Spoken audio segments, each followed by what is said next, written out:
முன்னாள் அமைச்சரும் அதிமுகவை சேர்ந்த பழம்பெரும் தலைவரான கே.ஏ. செங்கோட்டையன் நேற்று தமிழக வெற்றிக் கழகத்தின் தலைவர் விஜயின் முன்னிலையில் தன்னை த.வெ.க.வில் இணைத்துக் கொண்டார். அனைவருக்கும் வணக்கம். ஒரு 20 வயசு இளைஞராக இருக்கும்போதே புரட்சித் தலைவர் எம்ஜிஆர் அவர்களை நம்பி அவங்களுடைய மன்றத்தில் சேர்ந்தவர். அந்த சின்ன வயசுலேயே எம்எல்ஏ என்ற ஒரு பெரிய பொறுப்பை ஏற்றவர். அதுக்கப்புறம் அவருடைய அந்த பயணத்தில் அந்த இயக்கத்தின் இருபெரும் தலைவர்களுக்கு ஒரு பெரிய நம்பிக்கைக்குரியவராக அரசியல் களத்தில் இருந்தவர்.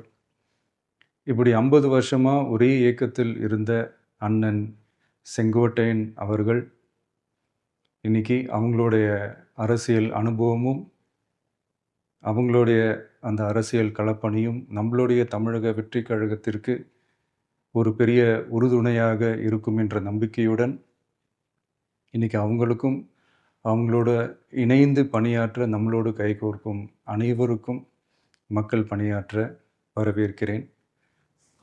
நல்லதே நடக்கும், நல்லதே நடக்கும், நல்லது மட்டுமே நடக்கும். வெற்றி நிச்சயம்.